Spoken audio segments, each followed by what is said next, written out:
Bun găsit, dragii mei, Mihaela sunt și bine ați venit pe canalul meu de YouTube. Astăzi vă voi prezenta acest minunat fesuleț. Uitați cât este de frumos. Este pentru mărimea 3-6 luni. Se lucrează foarte ușor, chiar și un începător îl poate lucra cu mare ușurință. Este modelul bob de orez simplu. Și uitați cât de bine arată.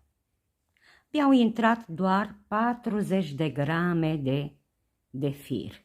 Aici este opțional, puteți să puneți un ciucure, puteți să faceți acest pompom, depinde, sau puteți să-l lăsați și fără, depinde fiecare cum dorește să-l decoreze. Uitați cât de frumos este. Dacă doriți, puteți să-l faceți și un pic mai lung și să-i întoarceți această margine. Uitați că arată bine și așa, cu marginea întoarsă. Puteți să-l lăsați și așa. Depinde fiecare cum dorește. Și haideți să pornim la lucru. Acesta este firul, este destinat copiilor, are o lungime de 185 de metri, este o bobină de 50 de grame, acrilic. Uitați, acesta este firul. Voi lucra cu andrele de 3 și haideți să pornim la lucru. Facem firul un pic mai lung, îl punem în două, să iasă colțișorii mai frumos. Aici în capăt facem un ochi, un nod pur și simplu care nu este tras. Și s-a format acest ochi. Acum introducem andrelele și începem să montăm ochiurile.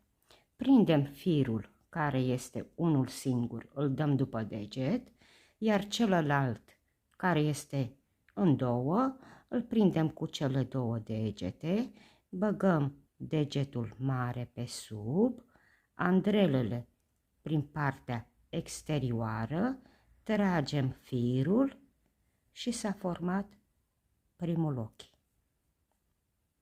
Acum prindem firul cu cele două degete, băgăm degetul mare, acum andrelele le băgăm prin interior și s-a format ochiul. Și după cum vedeți, s-a format și această buclă. Deci odată luăm prin exterior,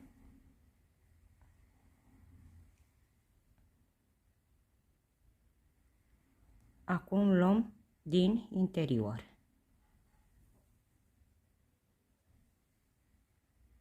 Prindem cu cele două degete, băgăm degetul mare și prindem firul, andrelele prin exterior, tragem firul. Acum prindem firul cu cele două degete, băgăm degetul pe sub și tragem și s-a format acești colțișori, după cum se vede. Și vom continua așa până când vom monta 70 de ochiuri.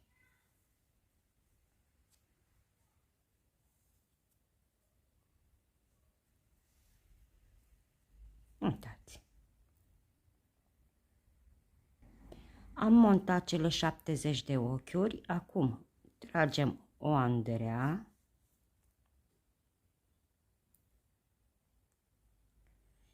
întoarcem lucrul și începem să lucrăm.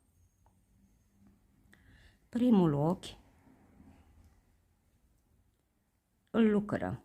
Eu întotdeauna când încep lucrul la tricotat, primul ochi din primul rând eu îl lucrez.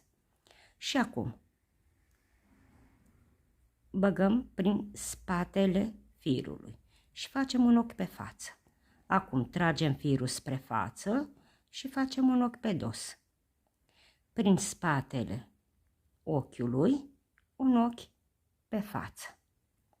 Prin fața lucrului, un ochi pe dos. Un ochi pe față, un ochi pe dos. Deci, acesta este ochiul, da? Băgăm Andreaua și tragem firul. Acesta este ochiul pe față. Mutăm firul pe Andreaua din partea dreaptă, cu firul în față, băgăm Andreaua prin fața ochiului și îl lucrăm pe dos. Și așa vom face până la terminarea rândului. Deci un ochi pe față, un ochi pe dos. Un ochi pe față, un ochi pe dos. Un ochi pe față, un ochi pe dos. Și așa continuăm până la terminarea rândului. Am ajuns aproape la finalul rândului, un ochi pe dos, un ochi pe față. Întoarcem lucrul. Primul ochi îl luăm nelucrat. Da? Acum, ochiurile care le avem pe față le vom schimba. Deci acest ochi este pe față. Acum îl vom lucra pe dos. Vedeți că ochiurile o să vină puțin sucite, dar faceți în așa fel încât să vă vină bine. Acum, ochiul pe dos îl lucrăm pe față. Ochiul pe față îl lucrăm pe dos. Ochiul pe dos îl lucrăm pe față. Deci facem totul invers. Este aici ochi pe dos, acum îl lucrăm pe față. Ochiul pe față îl lucrăm pe dos. Și tot așa până la final de rând. Deci inversăm ochiurile.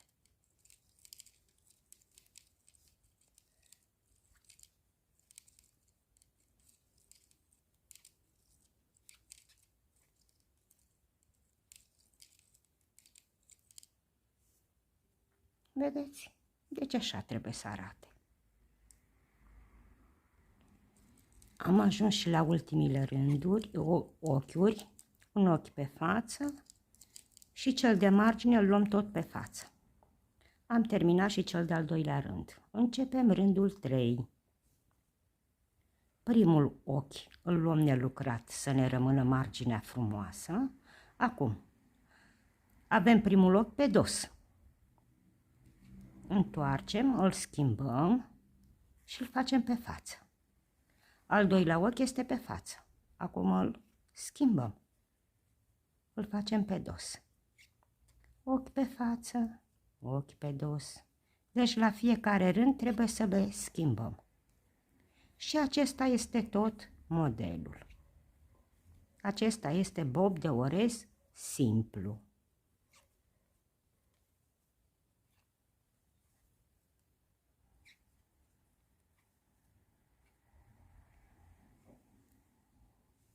Și uitați că modelul deja începe să se formeze. Vedeți? Uitați cât de bine arată. Deci avem ochi pe față, îl luăm pe dos.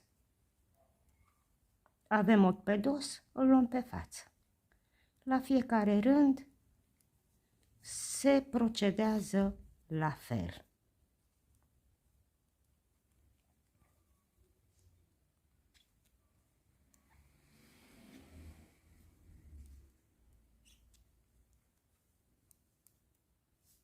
Uitați. Și acum se lucrează lungimea dorită. Și ne revedem. Eu am lucrat, uitați cât am lucrat.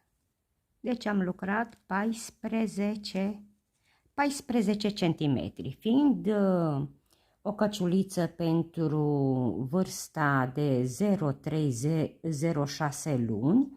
Înălțimea căciuliței este de 14 cm, iar circumferința, vedeți, după cum vedeți, este și un pic elastic. Circumferința în mărimile standard sunt de la 36 la 43.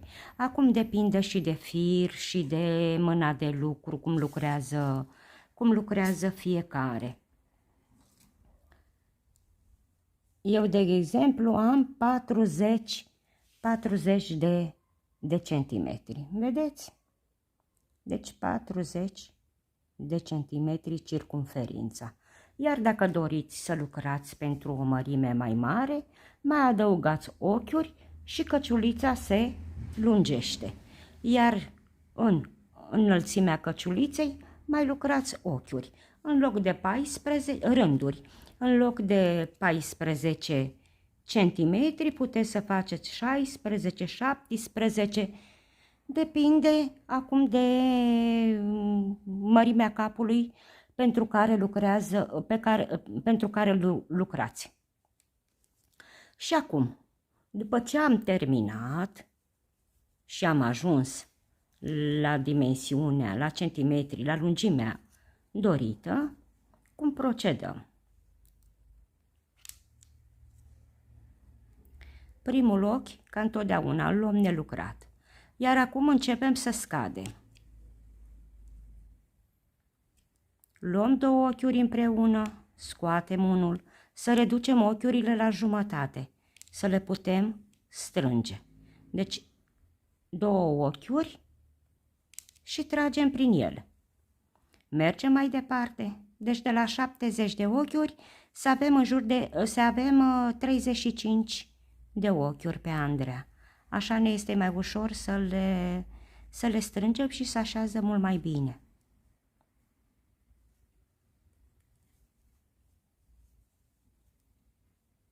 Și deci așa continuăm până la terminarea rândului.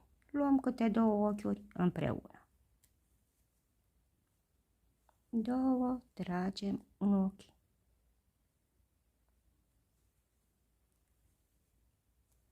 Și uitați că vin mai rare, da? Și așa continuăm până când ajungem la final de rând. Deci, uitați, așa arată. Și am ajuns la 35 de ochiuri, deci am redus la jumătate. Acum, cum procedăm? Lăsăm firul un pic mai lung, vedeți? Firul mai lung, îl tăiem.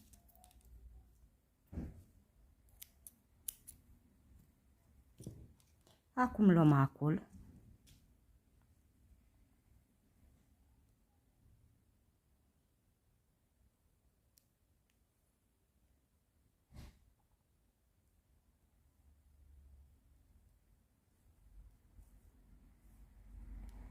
Băgăm ața pe ac.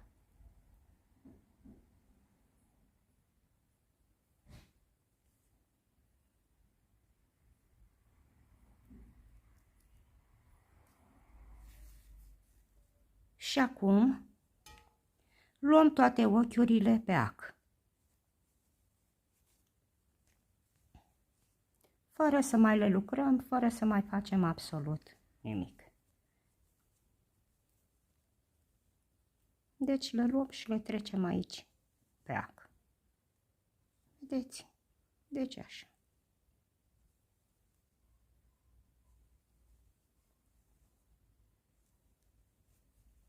Și așa procedăm cu toate ochiurile.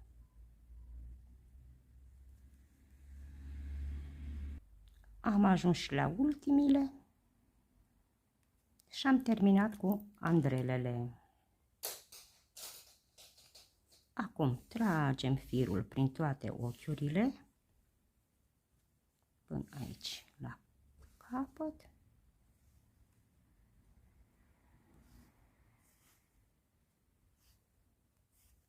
Lăsăm acest ochi, vedeți? S-a format aici un ochi și băgăm acul prin el. Și tragem bine. Încet, cu grijă. să strângem fesulețul nostru. Și uitați cât de bine a ieșit. Iese exact ca o floricică. Acum ne uităm, aceasta este fața, îl întoarcem pe dos ca să putem să coasem. Și acum vom coase. Prindem.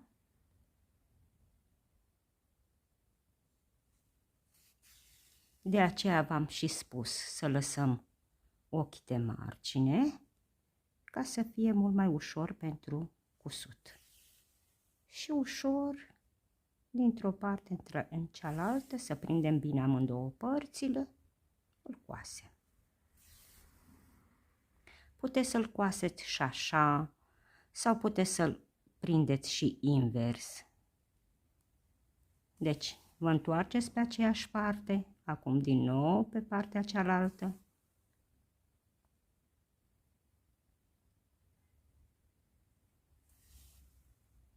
Ca să nu treceți firul pe deasupra. Vedeți? Deci aici este un mod de a coase, iar aici alt mod. Și mergem la următorul ochi, prindem și din cealaltă parte. Acum mergem la celălalt ochi, mergem aici la cealaltă parte. Și uitați cât de bine arată și pe cealaltă parte. Și așa continuăm până când ajungem aici în capăt.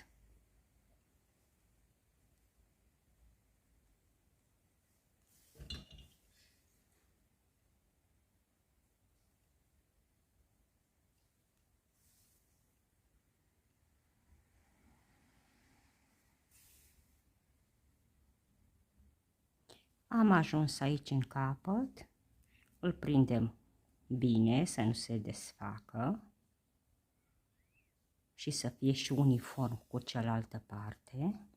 Uitați cât de bine arată.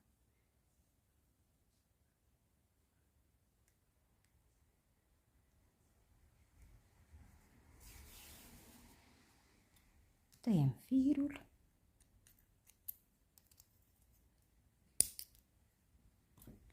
Și fesul nostru este gata, sau căciulița noastră este gata. Uitați cât de bine arată. Uitați cât este de frumoasă. Vedeți?